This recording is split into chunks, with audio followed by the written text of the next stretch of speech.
Hello বন্ধুরা, আশা করছি সবাই ভালো আছেন। এখন প্রায় সমস্ত ছাদ বাগানেই সবেদা গাছ আছে। এই গাছে ফল দেওয়ার পাশাপাশি বাগানের সৌন্দর্যও বৃদ্ধি পায়।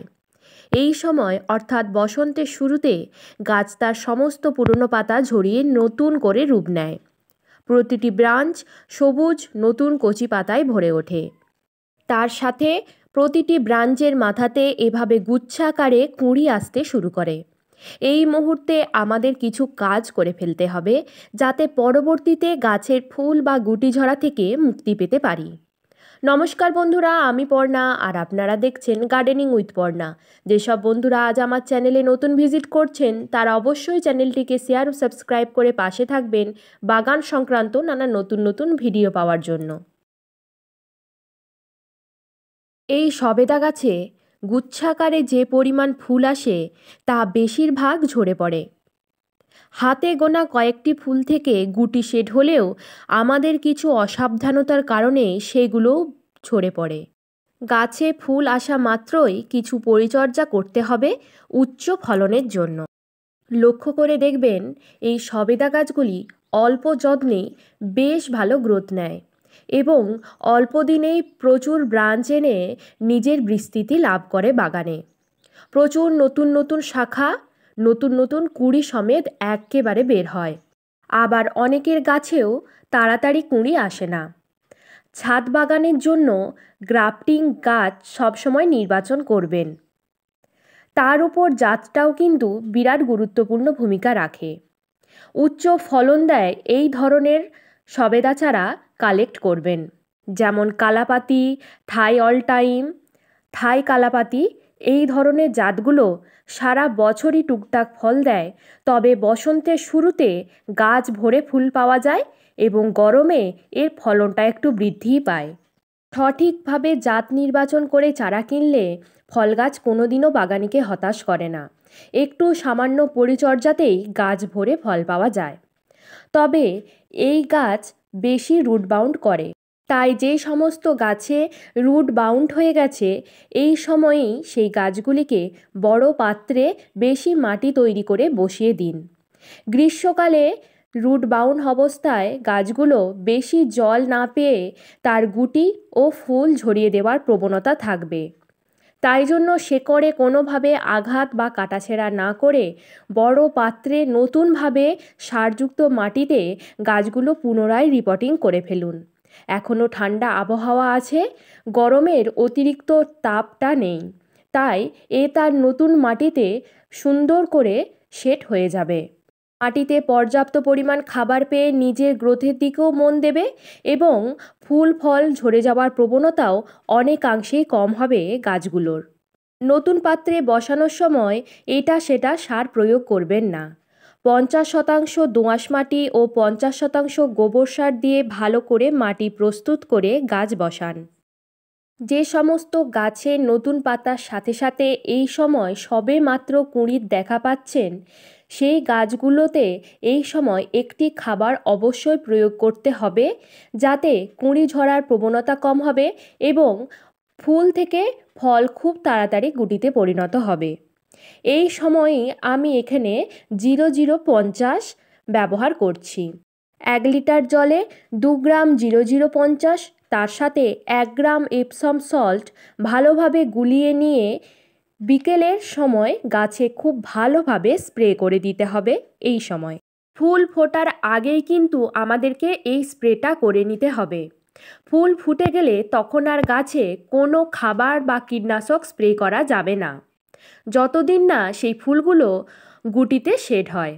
এটি ফুল ঝরার প্রবণতা কম করার পাশাপাশি যে সমস্ত গাছে এখনও পর্যন্ত কুঁড়ি আসেনি সেই গাছেও কিন্তু দ্রুত কুঁড়ি আনতে সহায়তা করে এই 0050 বা সালফেট অফ পটাশ।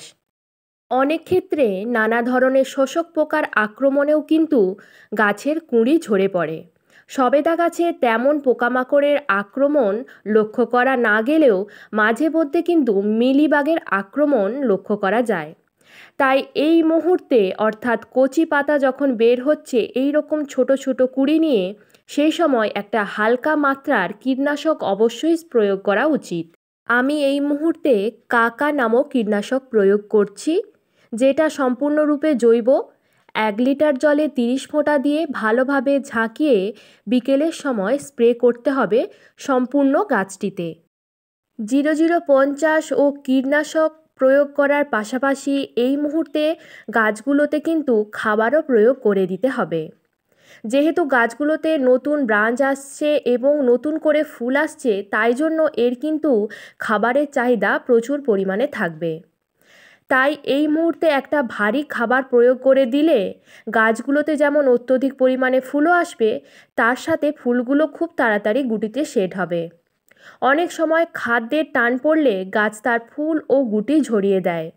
তাই এই মুহূর্তে খাবারের জোগান ভালোভাবে যেন মাটিতে থাকে সেদিকটা খেয়াল রাখতে হবে। এখানে আমি 4 মুঠো পরিমাণ নিয়েছি মিক্স জৈব ফার্টিলাইজার, তার সাথে 1 চামচের মতো নিয়েছি 10-26-26, 1 চামচ লাল পটাশ ও হাফ চামচ নিয়েছি জিঙ্ক, যা এই মুহূর্তে এই ফুল আসা গাছে অত্যন্ত কার্যকরী একটি খাবার হিসেবে কাজ করবে। এই সময় খাবারে পটাশের পরিমাণ বেশি রাখতে হবে। এতে গাছে ফুলের পরিমাণ যেমন বৃদ্ধি পাবে, তেমন যে সমস্ত গাছে এখনও ফুল আসেনি সেই গাছেও খুব তাড়াতাড়ি কুঁড়ি আসবে। ফল গাছে জিঙ্কের ঘাটতি হলে গাছের গুটি ঝরার প্রবণতা লক্ষ্য করা যায়। তার সাথে এই জিঙ্ক ফলের সাইজ বৃদ্ধিতেও সহায়তা করে। এই খাবারটি আমি বড় ফলের ক্রেটে থাকা গাছে ব্যবহার করছি। তবে যে সমস্ত গাছ টবে আছে সেই গাছের জন্য এই খাবারের পরিমাণ একটু কমিয়ে নেবেন। গাছের মাটিতে একবার ভালোভাবে ভারী খাবার প্রয়োগ করার পর ঘন ঘন গাছে খাবার প্রয়োগের প্রয়োজন পড়ে না। এই মুহূর্তে এই খাবার প্রয়োগ করলে আবার 1 মাস পর এই খাবারই আমি দ্বিতীয়বার আবার গাছে রিপিট করব। ভারী খাবার প্রয়োগের পর অবশ্যই গাছের মাটিতে ভরপুর মাত্রায় জল দেওয়া প্রয়োজন। তবে আমি এখানে এই মুহূর্তে প্লেন জল ব্যবহার করছি না, এটা হলো মাছ ধোয়া জল। 3 থেকে 4 দিনের মাছ ধোয়া জলটা আমি কালেক্ট করে রেখেছিলাম। তার 3 দিন পর আমি সমপরিমাণ জলের সাথে এই জলটা মিশিয়ে গাছের গোড়ায় বেশ কিছুটা প্রয়োগ করব। আমার আগের সবেদা গাছ নিয়ে অন্যান্য ভিডিওগুলো দেখলেই বুঝতে পারবেন আমি এই ভারী খাবার প্রয়োগ করার পর কিন্তু এই ধরনের ফার্টিলাইজার প্রয়োগ করে থাকি। কোনো সময় মাছের পটা ভিজানো জল, কোনো সময় মাছ ধোয়া জল, ঘুরিয়ে ফিরিয়ে প্রতি মাসে একবার করে এই তরল ফার্টিলাইজারটা দিয়ে থাকি। সবেদা গাছ এই ধরনের খাবার একটু বেশিই পছন্দ করে। সবেদা গাছে কিন্তু হ্যান্ড পলিনেশনের মাধ্যমেও বেশ ফলন পাওয়া সম্ভব। এই গাছে খেয়াল করে যেদিন যেই ফুলগুলো ফুটে যাবে সেই ফুলগুলোকে আলতো হাতে এইভাবে ঘুরিয়ে ঘুরিয়ে চেপে দিতে হবে। এর ফলে ফুলটিতে পলিনেশন হয়ে যাবে এবং এই ফুলটি থেকে গুটি দাঁড়ানোর চান্স 90% বৃদ্ধি পাবে। তাই যাদের গাছে খাবার ও সার প্রয়োগের পরেও ফল শেড হচ্ছে না, সেই সব বন্ধুরা এই পদ্ধতিটা অবশ্যই অ্যাপ্লাই করবেন। তবে এইটা সকালবেলার দিকে করতে হবে, বেলাতে করলে তেমন কাজ হবে না। এই মুহূর্তে খাবারের দিক দিয়ে এই পরিচর্যাগুলো করলেই গাছে কিন্তু অজস্র পরিমাণ ফুল ফল পাওয়া সম্ভব। তবে গাছে ফুল ফল আসলেই জল প্রয়োগের দিকেও কিন্তু আমাদেরকে একটু বেশি খেয়াল রাখতে হবে। এই সময় গাছের মাটি একেবারেই শুকনো করা চলবে না। গাছের মাটিতে সব সময় ময়েশ্চার বজায় রাখতে হবে। তাই গাছের মাটি উপর দিক থেকে শুকনো হওয়ার আগেই কিন্তু আমাদেরকে গাছগুলিতে ভরপুর মাত্রায় জল দিতে হবে। যেহেতু আমরা গাছ সীমিত জায়গার মধ্যে করছি, তাই এদের জল ও খাবারের চাহিদা আমাদেরকে কিন্তু খেয়াল করে পূরণ করতে হবে। তা না হলেই গাছে ফুল ঝরার প্রবণতা লক্ষ্য করা যাবে। এই দিকগুলো খেয়াল রাখলেই এই মুহূর্তে সবেদা গাছ থেকে আমরা প্রচুর পরিমাণে ফল পেতে পারি। আজকের ভিডিওটি এই পর্যন্তই। ভিডিওটি ভালো লাগলে প্লিজ একটা লাইক করবেন, চ্যানেলটি শেয়ার ও সাবস্ক্রাইব করে পাশে থাকবেন। ফিরছি পরের ভিডিওতে, ততক্ষণ পর্যন্ত সুস্থ থাকুন, নিজের বাগানের গাছগুলিকেও সুস্থ রাখুন।